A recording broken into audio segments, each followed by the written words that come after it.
COOGS House.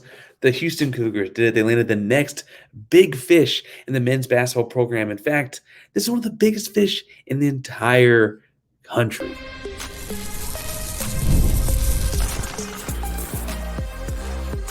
You are Locked On Cougs, your daily podcast on the Houston Cougars, part of the Locked On Podcast Network, your team every day.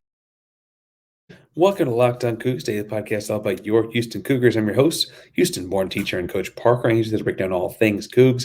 And if you're a Houston fan or just a hater that came to step by, thank you for making Locked On Cougs your first listen of the day. Appreciate making us first listen each and every day here at Locked On Cougs. Although this bonus episode might be your second, third, fourth listen of the day as you scroll across Locked On Cougs and the Locked On channels. Thank you again for stopping by. We are talking today about, in this bonus episode, the number one shooting guard in the 2025 class, Isiah Harwell, because he's a Houston Cougar. Isiah Harwell commits to Houston Cougars on Thursday, September 12th. The decision ultimately came down to Houston and Gonzaga, with a little bit of an interruption with Texas and Cal along the way. The Pocatello, Idaho product, that's hard to say fast, comes to Houston via the Wasatch Academy in Utah.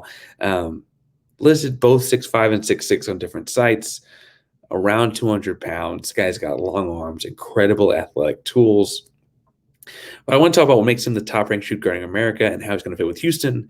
And then I'll talk some about how this could lead to a historic 2025 class. We've been trying to get in early on following for the Cougs. Now, with Isiah in particular, I want to stress he's the number one ranked shooting guard in the 2025 class in all of the United States of America.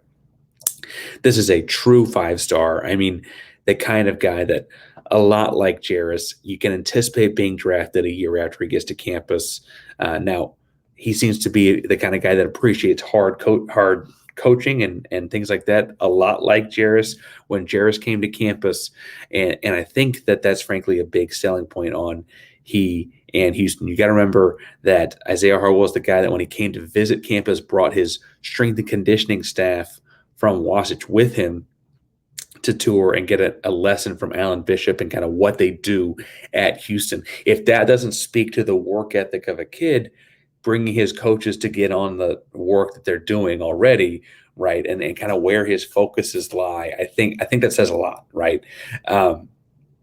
So as far as what he is on the basketball court, again, 6'5", 6'6", long arms, shooting guard, a true two-guard wing type of player with a pretty jump shot.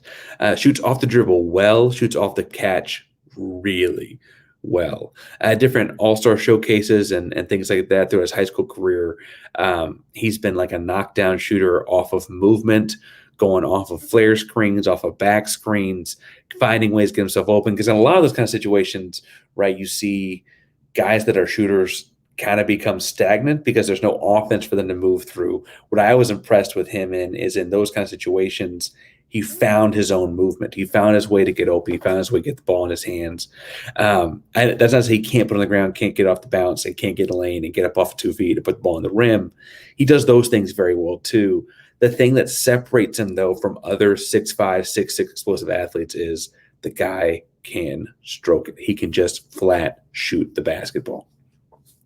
I'm really impressed in watching some of his old Pocatello highlights. So he went from Pocatello, the local high school, right, and moved on up and ultimately played for this academy. Washington Academy was one that plays a national schedule like Arizona Compass, Link, Oak Hill, Montverde, those kind of national schedule, IMG, right, where Jairus came from.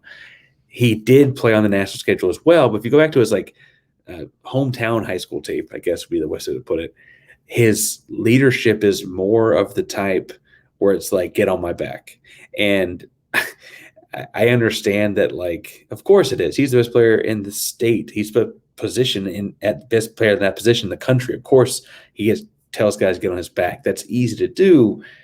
He was an underclassman at that high school, right? And I think that speaks to the character of the kid a lot when he's that kind of a leader at an early age.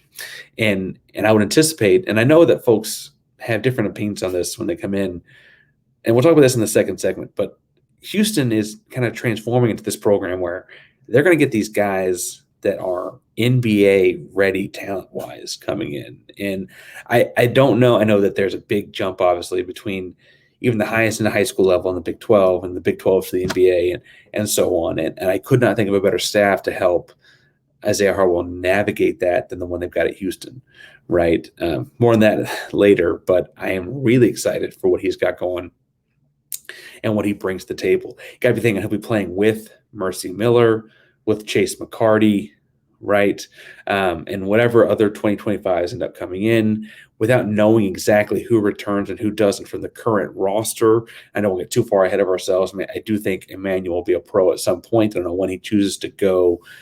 Terrence has had pro prospects since before he got to Houston, right? So I don't know what the backcourt would look like necessarily, but I do think that Chase and Mercy will be back. I think they'll fit in pretty well together. At some level, being as good a shooter as Isiah is will always fit well with everybody on the floor. As far as pro guys, he reminds me of, it was interesting trying to put this together because this totally shows my age.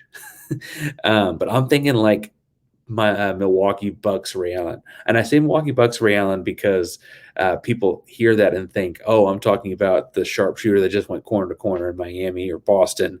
And I'm really talking about the athletic guy that got him and dunked on people too in its earlier days. Now, that's probably well before Isiah Harwell himself was born. And that might not be the most apt reference for him, but it certainly reminds me of that. He's frankly a little bit bigger than that. And so that also might be not the description he'd want to go with. I think it's interesting that he's as athletic as he is, those long arms, and he is also very clearly a gym rat. He doesn't rely on those kinds of tools. He's constantly working on his game. His game visibly is very rehearsed. And by that, I mean like he's always got a plan. He's always in control. It doesn't feel like he's just relying on being faster than the guy in front of him, even though he oftentimes is, right? Defensively, obviously, there'll be a big jump between high-level high school basketball and the Big 12, but he's got all the tools, and we know he's joining the staff that will help him develop those tools into weapons, right? And that's really, really important for what he's trying to do. The guy's a pro if he does things the right way, and he's got a staff around who's going to help him do that.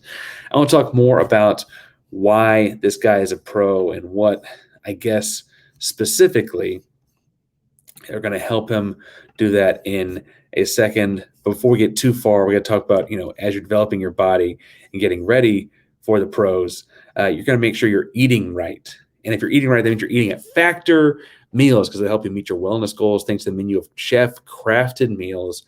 Options like Calorie Smart, Protein Plus, and Keto. Factor's fresh, never frozen meals are dietitian approved and ready to eat in just 2 minutes. So no matter how busy you are, you always find time to enjoy nutritious, great tasting meals.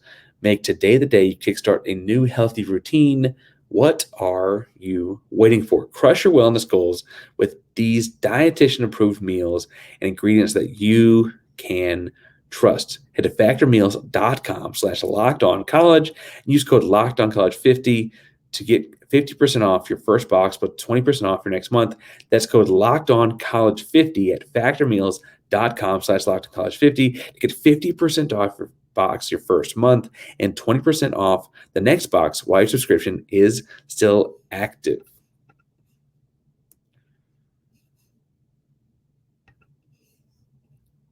All right, back here, Parker, to Locked On Cougs, talking about Isiah Harwell committing to the Houston Cougars. And we've been following this class of 2025 for quite some time. Something is different about the way Houston's going about basketball recruiting with the class of 2025. Now, they've got stars in 2024. Frankly, they had a really talented 2022 class, that a really impactful 2023 class. And I think what we're seeing here is kind of this fast-tracked movement into the upper echelons of college basketball. In the 2025 class, we're potentially looking at Fab Five caliber class with the right commitments, right? Isiah is the first. They have an inside track at Kingston Flemings, number one point guard in America out of San Antonio. They're neck and neck with a couple other schools. I think Duke's one of the leading candidates with a kid named Shelton Henderson from the city of Houston as well.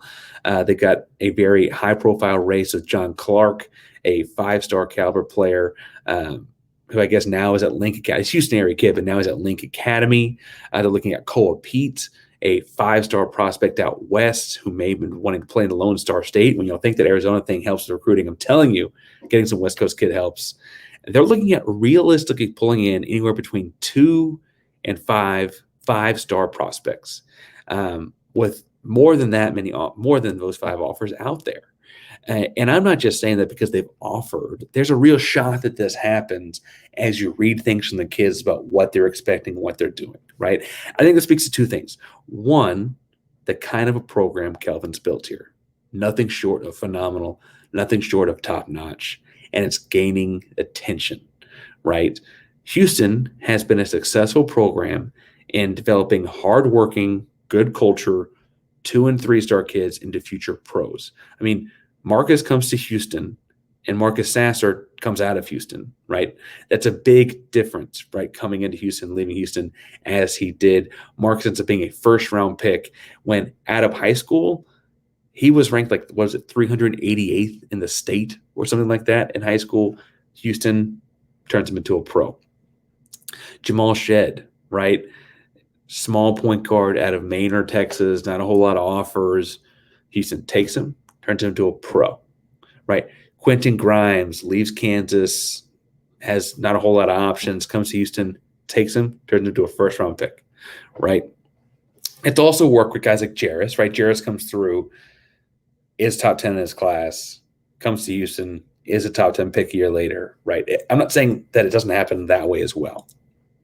But that culture setting, attention, I'd be lying if I didn't say the Jordan Brand deal. I'd be lying if I didn't say new facilities. I'd be lying if I didn't say that the NIL work that Landon Gosselin's doing helps too.